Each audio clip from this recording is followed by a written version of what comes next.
जगन्नाथ मामू घर अंचल लोक उत्कल माटी ए माटी रे समस्त जन्म नेचे आमे बरंग आम संस्कृति संपूर्ण को मां माने बाबा माने धीरे धीरे भूली गले आमर से पिठापणार संस्कृति नाही जन्मदिन रे पाला बा जन्मदिन रे श्रीणी भोग ए प्रकार संस्कृति संपन्न उत्कल रे जन्म ने ए राज्य रे जन्म ने ताको भूली भाली गले आमे वर्तमान आधुनिक समाज रे आधुनिक जुग रे उच्च शिक्षित होचे पाठ पढुचे विभिन्न प्रकार उच्च पदस्थ कर्मचारी आसन रे बसुचे यह सत्य मात्र आम संस्कृति आम संस्कार ठा में संपूर्ण दूरे जाउचे खाली नाम को मात्र ही जाइचे ओडिया नाम को मात्र ही जाइचे हिंदू नाम को मात्र ही जाइचे सनातनी आम मानकर सनातनी मानकर कोनसी लक्षण नाही जे सनातनी ताक मथा केते बळे तिलक शून्य नुहे सदा सदा मथा तिलक रे उद्भासित होते जे सनातनी जे प्रकृत हिंदू जे प्रकृत भक्त से प्रत्येक दिन श्रीमद् भगवत गीता पाठ करूथिबे जे प्रकृत ओडिया से प्रत्येक दिन ताक घरे ओडिया भाषा रे भागवत को पढुथिबे ओडिया भागवत रो अध्याय लेखा पाठ करूथिबे अछि इना पूरा भागवत गारे भागवत टुंगी नाही भागवत टुंगी बदल रे क्लब घर प्रतिष्ठा किंतु भागवत टुंगी आ देखिया को मिलो नाही तले को घड़ी संधि मुहूर्त रे हम आसी आज्ञा पहुंच जाइछे तो एक कथा कहा को खराब लागि पारे कहा को भलो लागि पारे आमे कहा भितरे माने कहारो अनिष्ट पाई कथा कहूनाउ बा कहा मन रे कष्ट देबा पाई ए प्रकार कथा कहूनाउ सत्य सत्य कहया गेले हमको भारी दुख लागुची ए सब दृश्य को वर्तमान समय रे देखिया के गेले ताले टिके निजे परिवर्तन होबा निजे भितरे ओडिया रो भाव आनिबा आमे ओडिया महाप्रभु श्री जगन्नाथ हमर अस्मिता जगन्नाथ होचंदी हमर पारण से कोटि कैवल्य निधि से कोटि कैवल्य दाता से चिन्मय घन से अचरण शरण से पद्म पलाश लोचन से कारण करुणार वरुणालय भक्त वांछा कल्पतरु से होचंदी प्रपन्न परिजात महाप्रभु श्री जगत्रनाथ जगन्नाथ ताहाले तांको संबंध रे जानिबा को हेले तांको अवगत करिबा को हेले सेही जगन्नाथ को संबंध रे केते शास्त्र लीलाद्रि महोदय स्कंद पुराण वामदेव संगीता केते शास्त्र केते पुराण वेद आरंभ करी समस्त शास्त्र समस्त ग्रंथ से महाप्रभु को गोटी शब्द ही छिड़ाई दे कहले प्रभु आपन के ना नेति नेति कहि जा सुन करई निरंतर गान आपन नेति नेति न इति सरी गले तले एठी जगन्नाथ का मामू घर नियाले माधवानंद जी मंदिर हमर जो प्रथमाष्टमी जी पढुआ घर रो बड़ को पढुआ है सेमिति प्रथमाष्टमी पाई महाप्रभु को मामू घर पक्षरु श्री जगन्नाथ के निकट को मध्य जानती से दिन मध्य महाप्रभु पाखरे विशेष नीति प्रथम भंड सरी सारला परे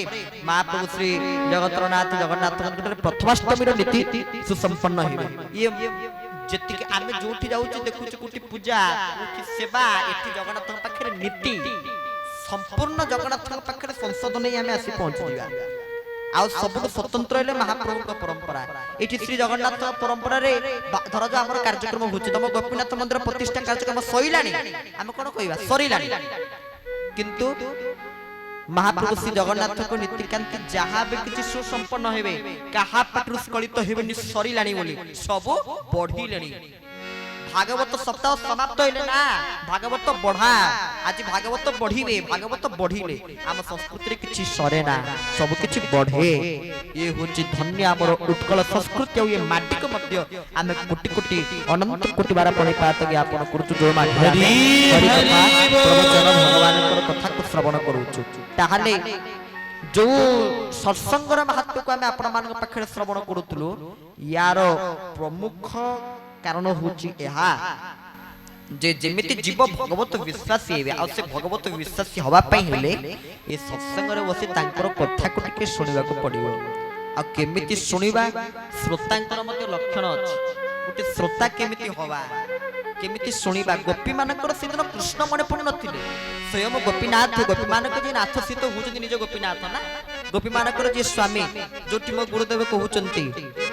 गोपी माने केमिति भगवान कृष्ण को विरह रे क्रंदन करूचंती कोन कहउचंती प्राण धन केने हेलो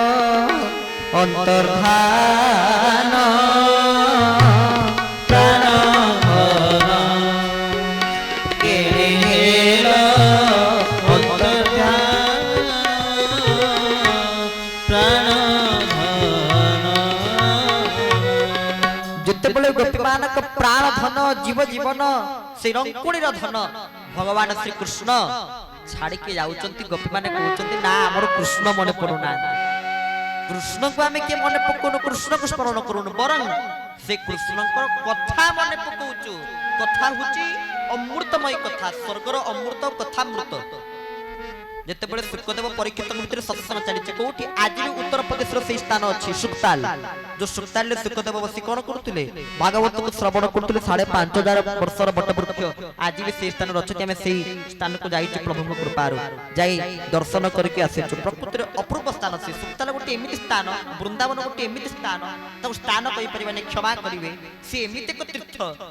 जोटी प्रत्येक दिन भगवान को सत्संग होतबो जो कोनसी गली हो जो कोनसी साई हो प्रत्येक दिन भागवत सप्ताह हो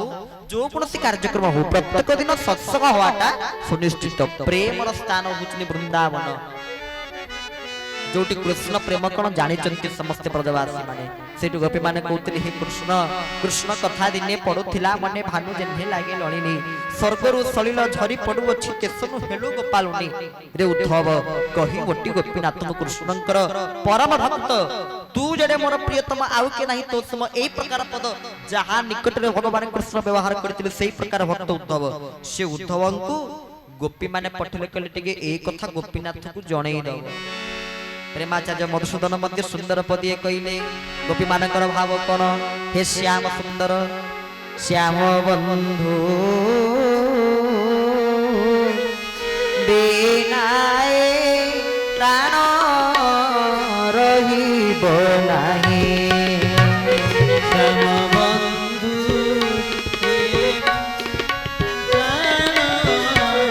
रहिब नाही श्याम बंधु बिनाए प्राण रहिब नाही जमुना नदी कूदिने यमुना नदी कूदिने जमुना नदी कूदिने यमुना नदी कूदिने पड़िबी रे रहिब नाही श्याम बंधु बिनाए प्राण रहिब नाही श्याम बंधु बिनाए प्राण रहिब नाही बोल से श्याम सुंदर भगवान की जय गोपी माने कहले से श्याम सुंदर को बिना प्राण रहिबो नाही जीवन बिहुने जेने झस जेमिति पानी रो जल रो माछ को लगा कर देले माछर अवस्था जहा हुए गोपी माने कहते सेमिति आम मान को जदि कृष्ण को ठलगा कर दिया जाए जीव को जदि परम ठलगा कर दिया जाए भक्त को भगवान को जदि अलगा कर दिया जाए तेरे भक्तर अवस्था मध्य ताहा आमको पूरा अति सुंदर भाव रे इंजीनियर सन्यासी आज्ञा महोदय अति सुंदर भाव रे केडे सुंदर कथा श्रवण करथिले उपादेय कथा बहुत सुंदर भाव रे आपण मान पाखरे बुझे कहथिले एई काम करंतु आपण को भगवान को पाखु जेउ पड़िबोनी भगवान आपण को पाखु आसीबे एई भली निष्ठार सहित आमे भगवान को निमंते निजर कार्य निजर भक्ति को समर्पण करिवा दरकार आ नॉलेज से कथा नाही जते जेते माठिले माठ तू सेई दर पड़ा काट जेमिति गोटे कथा आज जेते कह लोक कोन ताको स्वभाव को छाड़ीबे जेते कहले मते लोक ताको स्वभाव को छाड़ीबा भारी कष्ट भारी बटे सत्य कथा कारण वर्तमान आमर एई लोक मान को बुझे क्षमा करिवे आमर आम लोक मान को बुझे भारी कष्ट लागुचे से मान को आपण माने सहज रे बुझी परिबे नाही सहज रे भगवान को संबंध रे ताको आपण माने जणै परिबे नाही तार पछत पटे से माने बहुत माने बहका कथबार्ता हो करिवे या निसंदेह मात्र बाहर लोक माने माने विदेश लोक माने गोरा साहेब साहेबानी माने गो हत्या को बंद करी भक्त होई दिन को 16 माला जप करी गोमाता को सेवा करूचंती आमे तांको किछि शिकिबा कथा आमे सेई जगह रे घरे कुकुर को धरुचे कुकुर को खट ऊपर ता पाखरे जाई सुउचे ताको कुंडे की सुउचे केमिते लागुची आप मान को म खाली आश्चर्य होउचे गोमाता भारतीय वेद लक्षण गोमाता को छाड़ी आमे कुकुर को रखुचे हौ जदी रखुचे ता पे सेपरेट जिंस जेमिते हम लोक कहंती हमर आयस जब हबो हमर पूरा सेपरेट घर ता ଟୋଟାଲି ସେପାରେଟ ଘର ତା ପାଇଁ ସେପାରେଟ ବ୍ୟବସ୍ଥା ସେ ରୋଷେଇ ଘର ସାର୍ କିଛି ମ୍ୟାଚ୍ ହବନି ମାନେ ଲୋକ ଏତେ ଆଇଁଷ ଖାଇବା ପାଇଁ ବ୍ୟାକୁଳ ସେପାରେଟ ଘର ବି କରିଦଉଛନ୍ତି ତା ପାଇଁ ପଇସା ଖର୍ଚ୍ଚ କରି ଏତେ ତାଙ୍କ ଆଇଁଷ ଏତେ ଜୁହା ଲଳସାକୁ ସେ ସହି ନ ପାରୁଛନ୍ତି ଆଉ ସମସ୍ତେ କେବେ ଯେମିତି ମୋର ପରମାରାଧ୍ୟ ଠାକୁର ଶ୍ରୀ ଶ୍ରୀ ଚରମନାଥ ଗୁରୁସ୍ୱାମୀ କହିଥିଲେ ଆମିଷ ଭୋଜନ ବର୍ଜନ ଆଉ ଯଦି ଜୁହା ଲଳସା ନ ସହି ପାରୁଛୁ ତାହେଲେ ତିଥିବାର ଦେଖିକି ଖାଇବୁ ଆମ ଭାଇମାନେ ସବୁ ସେଇ କଥାକୁ ମନେ ରଖିଲେ ଲୋକମାନେ ସବୁ ଯେତେବେଳେ ପଢିଲେ କହିଲେ ତିଥିବାର ଦେଖିକି ଖାଇବା ଆଉ କଣ କିନ୍ତୁ ତାପରେ ଲେଖିଲେ କହିଲେ ଧୀରେ ଧୀରେ ଅଭ୍ୟାସ ସୂତ୍ରରେ ତାକୁ ସମ୍ପୂର୍ଣ୍ଣ ବର୍ଜନ କରିଦବୁ ଅଭ୍ୟାସ ସୂତ୍ରରେ ତାକୁ ସମ୍ପୂର୍ଣ୍ଣ ଛାଡ଼ିଦେବୁ କିନ୍ତୁ ଆମେ ମାନେ ତାହା ବୁଝିଲେ ନାହିଁ ଗୋଟେ ଜୀବ ଭିତରେ ଆମେ ଜଣଙ୍କ ଜୀବନ ଦେଇପାରିବା ନାହିଁ ଆଉ ସଂସାରରେ ମଧ୍ୟ ଗୋଟେ ଜୀବକୁ ହଟେଇବାର ଅଧିକାର ଆମକୁ ଭଗବାନ ଦେଇ ନାହାନ୍ତି ଜୀବନ ଦେବାର କ୍ଷମତା ନାହିଁ ମାନେ ଆମେ ଜଣଙ୍କ ଅଧିକାରକୁ ଛଡେଇ ପାରିବା ନାହିଁ